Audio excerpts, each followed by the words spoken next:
Sonic, Mario, they've made the leap to movies and they're making bank. So which video game character can we exploit to make some dosh? Pac-Man. Nah, done too many times. Next. Okay, Donkey Kong. Kirby. Nothing Nintendo, you know we don't have the money.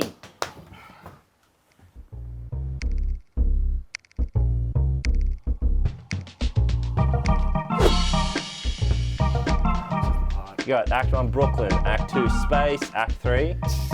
Too obvious, I think, though. I No, know but the we name, agreed on it. Donald Hi, is I'm- Glover. You see the poster? You're a glove with magic powers. You're a glove. No, again! How hard is it? He's a sentient glove with magical powers that rolls on a ball. Fix it.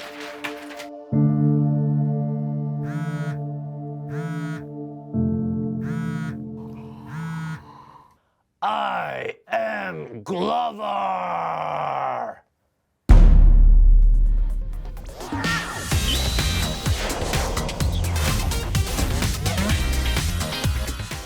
G'day, I'm Harry and welcome to the Loop Drop. Today we're talking the death of Google Stadia, delays, cameos and monster hunting. But our big story this week, there's a new publisher on the scene. Move over, Fresh and Laserbeam, because YouTubers DUNKEY and Leah B have formed Big Mode Games. Now, you might know DUNKEY and Leah from the extremely successful YouTube channel devoted to dunking on games, VideoGameDunkey. On DUNKEY's channel, no one's safe, whether it's big name publishers like EA Games or big name publishers like Microsoft. He even goes to town on big name publishers like Ubisoft. I love it. DUNKEY has always been a strong supporter of indie video games and would always include several of them in his Game of the Year compilation videos. And Big Mode will be exclusively publishing indie games, so it's great to see him go one step further in his love and support for the indie community. DUNKEY and Lee's decision to start an indie video game publishing company is really different to Fresh and Laserbeam developing their own game, WorldBoss.io. Big Mode feels way more planned out with a focus on helping give attention to smaller underrepresented titles.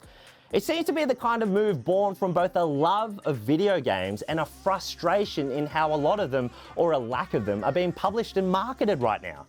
It's one thing to rip on developers and publishers for doing a bad job, but then to decide to step into the arena takes a lot of guts because you know people are going to pounce on it on the tiniest stumble.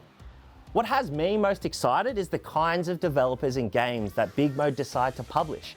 DUNKEY says he's sick of sitting on the sidelines waiting for great games to appear and he wants to get in there and make it happen, but beyond the altruistic goal of helping the video game industry, it's going to help him get the games he wants to play made. Now you're probably wondering, well, if DUNKEY and Leah are just going to publish games that they like, well, what kind of games are those? And what if I don't like them? Who cares? Every publisher does this. Look at companies like Devolver, Annapurna, and New Blood. They all have their own identity and style of games they support, and it's reflected in everything they do, right down to their marketing. I'd rather a publisher know exactly the kind of games they want to support, know them inside out, and love them, even if it'll be at the expense of a specific genre or kind of game. There's been a lot of fuss online about how a YouTuber who has no experience in publishing or marketing could possibly be successful, and that's a super outdated way of looking at the modern video game landscape. Big publishers like your Microsofts and your Sonys and your EAs use influencers and YouTubers all the time in their marketing because they have a devoted, sprawling audience that usually share the same views and interests.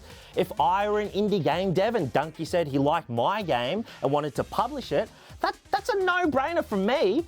That's cash support to keep making my game and guaranteed exposure from one of the biggest YouTubers in the world. But just like with anything, we'll just have to wait to see how it pans out. I'm excited, but cautious. I'm cautiously excited.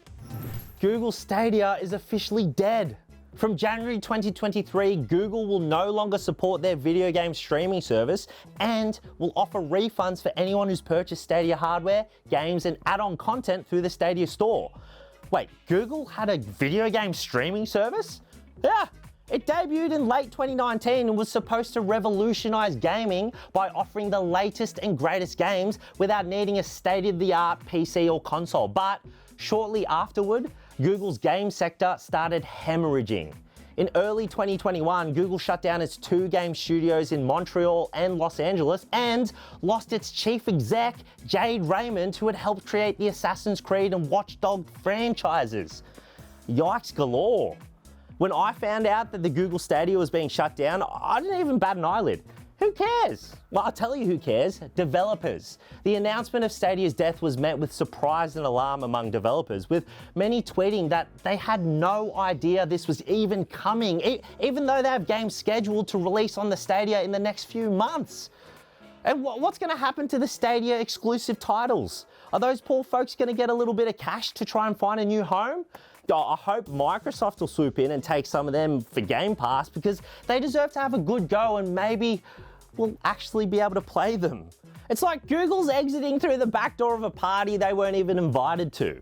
They were trying to corner the video game streaming service thing, which is so tough because it's new and we're all a bit cautious to adopt it whole hog.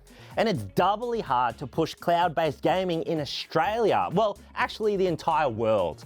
But Australia specifically, because we just don't have the infrastructure for it. PlayStation Plus has a tier that allows for cloud-based gaming, but it's not available in Australia. And Microsoft's Game Pass has cloud-based gaming, but it's janky because Australian internet just doesn't cut it. So, farewell Google Stadia, we hardly knew you. You're ahead of your time, and I really wish you'd work, but I couldn't subscribe to your service because I've only just upgraded from my 56K modem because, you know, Australia. Now it's time for the segment where we share stories that are too little to elaborate on, but too interesting to ignore. Belly News! Miles Morales will be flipping its way to PC soon. What is it, Glover? Belly News. Ted Lasso's a skin in FIFA 2023. Weird crossover, but then again, LeBron's in multiverse, so there are no rules and sports are weird. Belly News. EA's next greatest hunting game has a name, and it's called Wild Hearts, and it looks pretty cool. It's got some Studio Ghibli vibes, and you got a wooden origami power thing, and my heart's keen to get wild. Barley News? Typo. Oh, it's barely news. Skull and Bones has been delayed for the 5th time. It's now releasing on March 9th, 2023, and Ubisoft promises that all the game development, it's actually finished, but they just need more time to polish it up.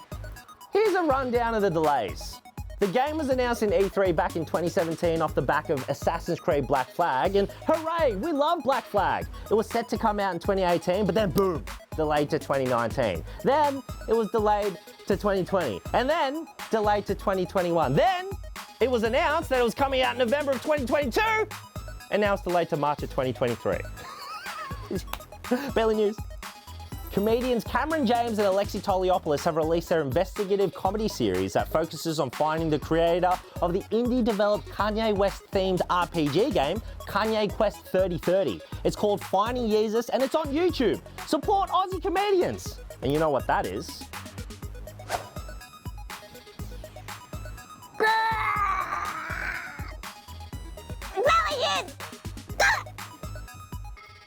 Belly News.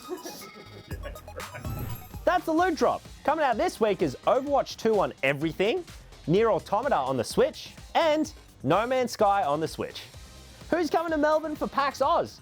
If you are, then check out the little guide we made on what to do in Melbourne. The ABC Gamer team will also be there, and we're doing our own panel at the Kookaburra Theatre on Sunday the 9th of October at 5 p.m. It'll be silly, wild, and Dan's adjudicating it. What could possibly go wrong? Hope to see you there. Bye!